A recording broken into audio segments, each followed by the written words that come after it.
Hey guys, Dividend Enjoyer here, and today I'm going to be talking about how I'm honestly astonished, but I'm also not very surprised that me, you know, a guy in a basement making this video, not financial advice, was able to beat all of the, expert people out there that, were telling everyone to sell everything and that the world was going to be over. And, it was just such a classic, obvious panic, and it happens usually about once every 2 years. Sometimes that happens once a year. I mean, lately with Trump, I feel like the frequency has been higher.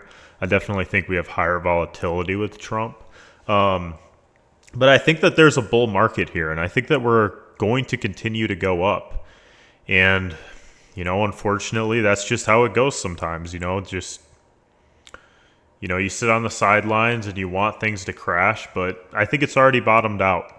Because people are really reluctant to want to buy tech stocks at these prices because of all their concerns that they have.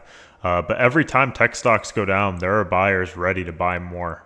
I was, saying that for my personal Chase account, I was going to continue to buy Apple and continue to buy Apple. Well, it's already past the price that I said I was comfortable buying at, which was 210 or below. And keep in mind, I was buying my shares around the 200 mark. I believe I'm already up about $160, something like that. I'd have to check. But it just seems so obvious to me that there was way too much negativity about Apple. I didn't think it was worth at 260, and I actually was part of the negativity when it was in the 260s. I thought that it was kind of ludicrous and that there wasn't a lot of growth. And I think that the value is definitely around the 210 to 230 range. I think that that's very fair for the kind of premium that you get with a company like Apple. But my point is that it's starting to run, and I think that it's going to continue to run, and I think that we're going to see new all-time highs in tech. I think that AI is going to be a lot bigger of a technology than people realize, and I think that it's going to bail the United States out of, a lot of problems that are coming up on the economic side, because I think that this technology is really going to greatly impact GDP growth going forward. But it's just crazy to me that so many of these things that are covered. Yes, the Fed does matter. What the Fed is does with rates does matter. And the fact that they're really kind of on our side right now, meaning that it's more likely we're going to have cuts rather than hikes, is a very good thing, I think, for the long term as well. But I think that the Fed gets emphasized too much. I honestly think that we have to look at it more. And again, none of this is financial advice. I'm not a financial advisor.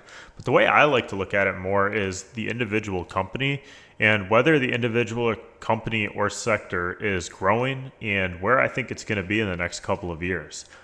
Obviously, I also analyze balance sheets, things like that. I come to my own valuation in terms of just no extrinsic value, which extrinsic value is a very real thing. Sometimes paying a premium for an asset is very much worth it, depending on the asset. But anyways, calculating everything out, Apple, in my opinion, was very undervalued at 200.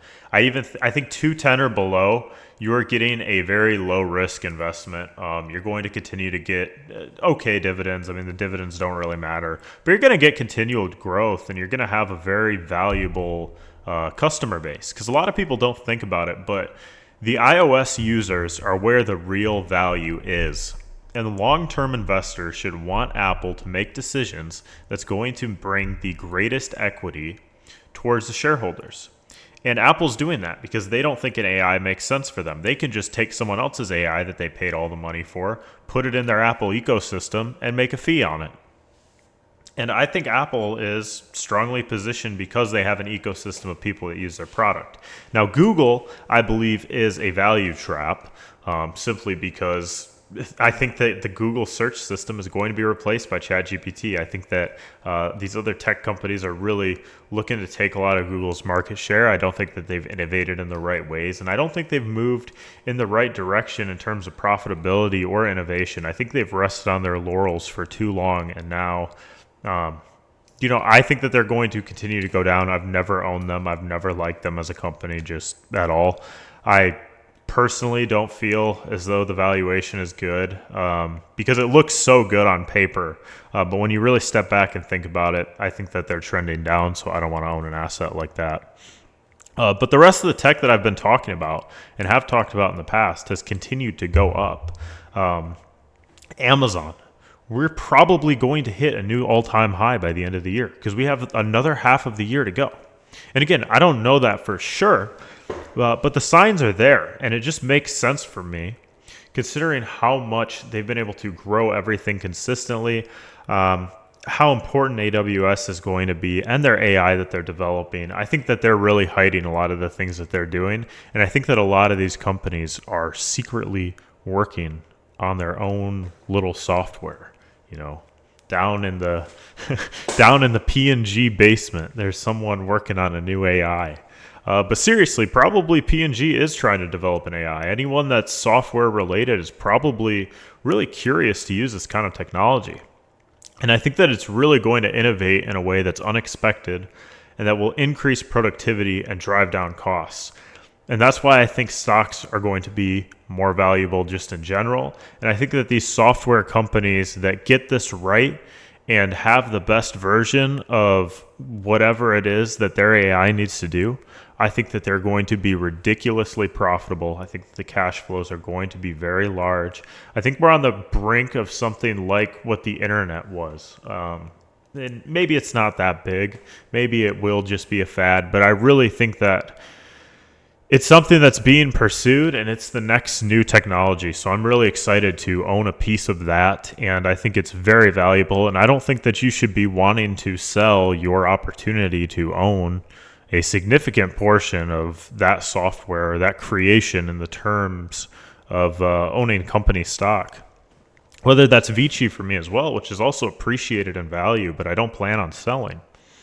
Simply because I think it's an amazing thing too to be able to say like I'm a whatever $6,000 owner in Las Vegas real estate. I don't know. I don't know why I'm rambling like this. I'm kind of all over the place, but my point is that I was really correct. I kept a level head. I continued to buy. I really urged you guys in the lows, or I didn't urge you guys. I won't say that. I did not make financial advice, but I did make financial advice to myself that I should be buying, and I recited it onto my videos. So I did do that. I did say that, and I did think it was a very good time to buy right then personally. And I made a lot of money, and as a percentage, I'm doing very well. I'm beating all the indexes year to date, which is awesome, and I'm going to continue to put more money in. What's funny to me, though, is my second best performing stock is actually one that was really the only one that I've ever been ridiculed for buying. And I don't have the comment up just right now. Maybe I'll pop it on screen, maybe not. But it was a comment that said, man, why are you buying this stock? And that stock was Hasbro. And now Hasbro's up like 20%, and I was right. Wizards of the Coast, like, the revenue is going to drive their forecast through 2026. If you guys don't know, Hasbro owns Magic the Gathering, and the Magic the Gathering market is going insane right now. I think that it's super popular, and I enjoy having a little bit of Magic the Gathering cards. I'm not going to lie to you guys. It's a little embarrassing to admit over the internet, as I have it playing in the background, but I've made like $200 off my Hasbro stock. I haven't sold it yet, and it still pays me like $48 a year, and I just saw this. And I'm going to continue to, really just monitor the Magic the Gathering like market for cards and see how they go. And if they continue to rise, I'm going to continue to reinvest into Hasbro.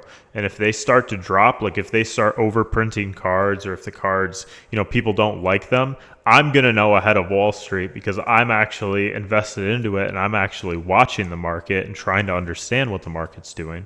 So if it starts to drop and I start to see a bear market, I'm going to sell out of my Hasbro and I'm going to buy something else. I'm just going to be completely honest with you guys. That's how I feel about it. But I am going to be buying more Magic cards when the Magic market tanks. That is something that I'm going to want to be doing.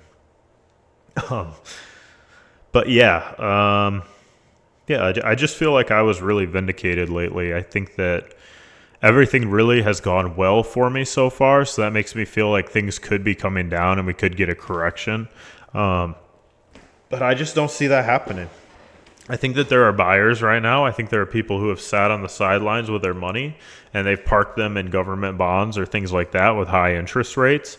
And now they're saying, oh man, I have all this money and now the risk free rate is lower. I'm going to need an alternative type of asset to fund my lifestyle.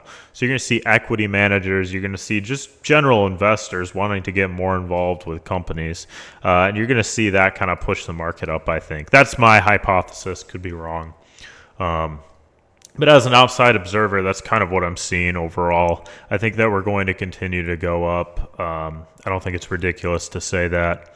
And I just want to have this documented here to see if I'm right. I don't know how long we're going to go up. It all could change. I mean, the other thing is you also have to factor in that Trump could be saying X, Y, or Z. But I don't think it's likely that he's going to be able to demolish the market. I think the market's kind of sick of him, and I think people are fine with owning companies right now.